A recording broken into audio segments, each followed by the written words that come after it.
This Fleet Equipment Unscripted interview is presented by Hendrickson, a leading manufacturer of heavy-duty suspension systems and components to the global commercial transportation industry. Visit hendrickson-intl.com to learn more. Hi everyone, I'm Jason Morgan, Content Director for Fleet Equipment, and welcome to Fleet Equipment Unscripted. Today we're talking with Amanda Lee, Lead Project Manager with Energize, and Ian Freed, Lead Project Manager, School Buses at Calstart. Thank you both for joining us today. Of course, thank you for having us. So we are going to dive in and talk about electric school buses, which is a little bit different from what I'm used to talking to. But one of the things we hear about at school buses, it's especially in the EV world, it's referred to as a beachhead, right? So if we think about commercial vehicles or vocational vehicles rolling out into different applications, school buses is one that often lends itself to a battery electric route with charging infrastructure and those routes that fit those ranges of those vehicles. Ian, we'll start with you here. Can you just kind of give me an idea of where EV school bus adoption is? We've seen a lot of early adopters come into the market. Is there a second wave happening? Where are we at with school buses? Absolutely. That is a great question.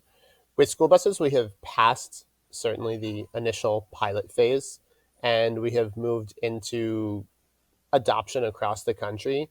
We have funding from HVIP. We have funding at individual state levels from many different sources, of which many of them can be combined. And all of this put together has led to a huge influx in school bus electrification across the country.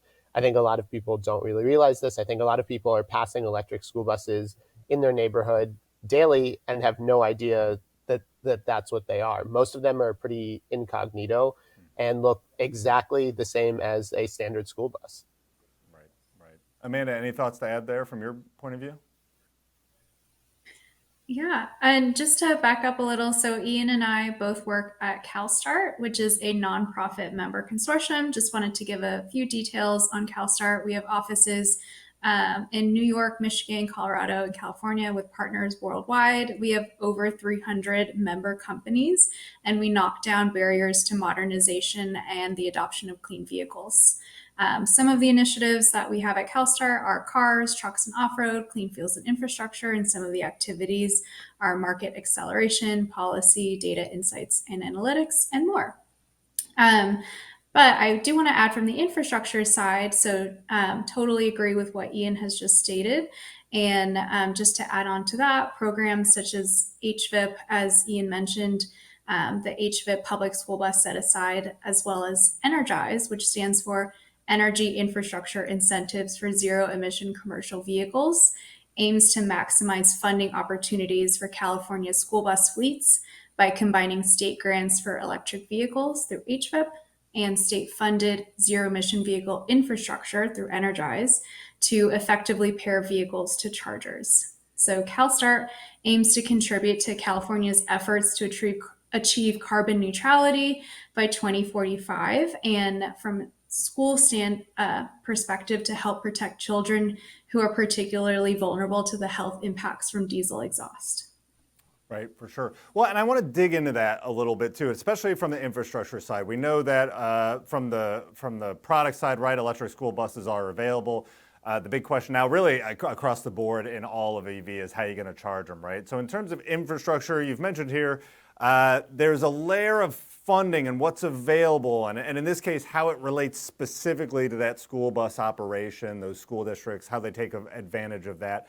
Can you give us some insight into some of those unique challenges and opportunities that school bus fleets and school districts have faced, and how you've gotten charging to those sites? Ian, we'll start with you. Absolutely. There are many opportunities for school buses right now, and I think most of those come in the form of funding, but they also come in the form of technical assistance. A lot of state agencies have hired Calstart to help roll out school bus electrification at schools within those states. Currently, we have projects really across the United States acting as technical assistance because the projects, while they're very doable without technical assistance, are new to a lot of school districts who have been running essentially the same fleets for the last 100 years. And so it's not insurmountable, but it's a change. And so I think it's good to have organizations like Calstart. It's good to have state agencies who are there to help with technical assistance.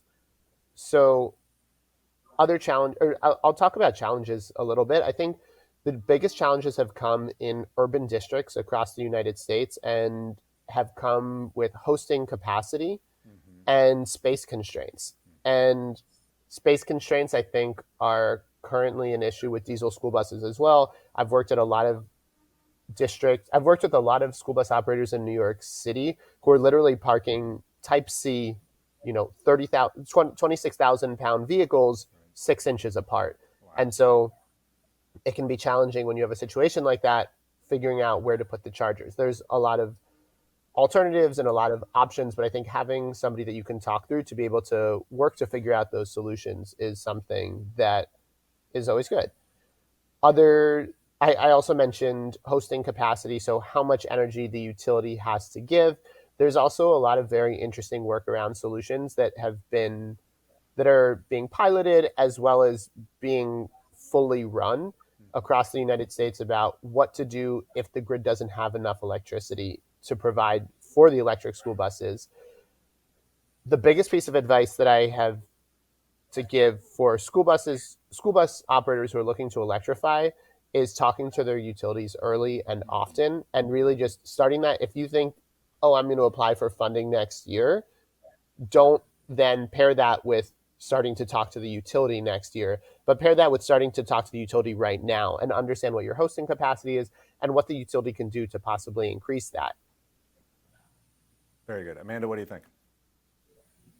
Yeah, well said, Ian. I wanted to add some other challenges that we've been seeing through the Energized Commercial Vehicles project. We've seen not just on the urban side, but also on the other side with rural school districts, routes that are much longer than maybe some of the more urban counterparts, and then having to navigate the challenges of longer routes and a little bit more of that range anxiety. Some schools are located in not only rural areas, but also in areas with extreme climates and temperatures and different areas that they need to navigate there. And they're planning for the infrastructure side, having enough charging as well as on the vehicle side.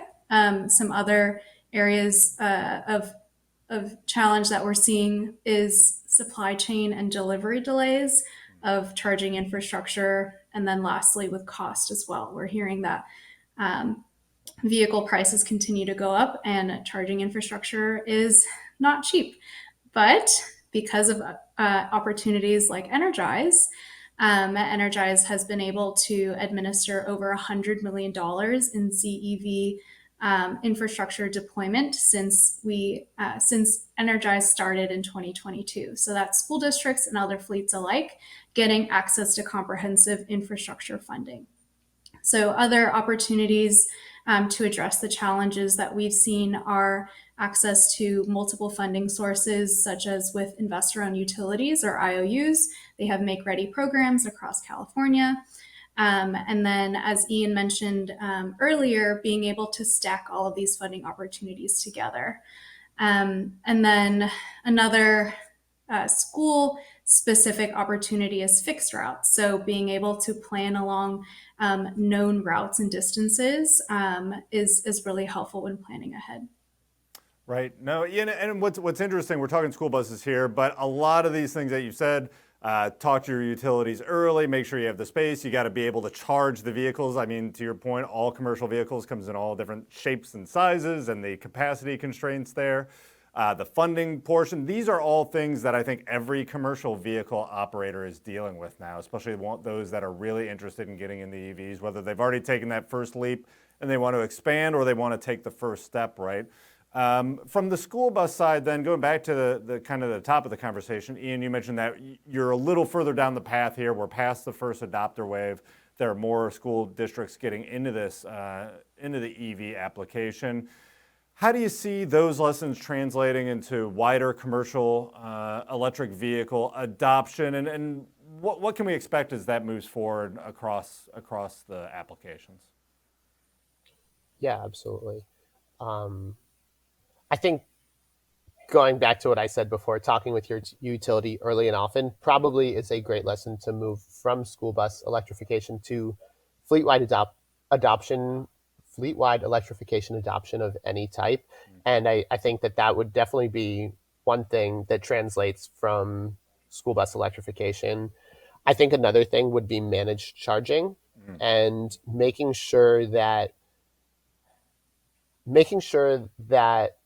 if you have demand charges in your area, if you're planning to avoid those demand charges, figuring out what the best way to do that is. And if you're not going to have somebody to be there to manually plug and unplug the vehicles, to utilize managed charging, which can, if used, save tens of thousands of dollars a month for a fleet. Right. Amanda, what's your take there? Yes, I would like to add on, in addition to contacting utility, um, making sure that any chosen vehicle and charging infrastructure is compatible and doing lots of research there because that can definitely happen where you choose a vehicle and you choose the charging equipment that don't actually work together. So it's really important to get that research done ahead of time. And as one of my colleagues likes to say, make sure you're only digging once. So any future planning, always take that into account as well. Even if you're only planning for 3 buses today, what are the next steps after that? Yeah, you only kind of want to go down that road once, right? Or at least have your plan. And it can be difficult, right? Trying to see, okay, what am I going to look at in the next 3, 5, 10 years? It can be difficult. All these things can be challenging. But again, going back to your point about offering the assistance, right? I know you offer the technical assistance, offer the infrastructure assistance. Being able to work with a good partner that can help you along with this, it's new to a lot of us. But just taking the time to talk, you learn a ton and it becomes a little bit more approachable. Thanks. And I do want to also add if anyone has any questions about the incentive projects or Calstart or any of the services that we offer, feel free to reach out to us at schoolbusteam@calstart.org.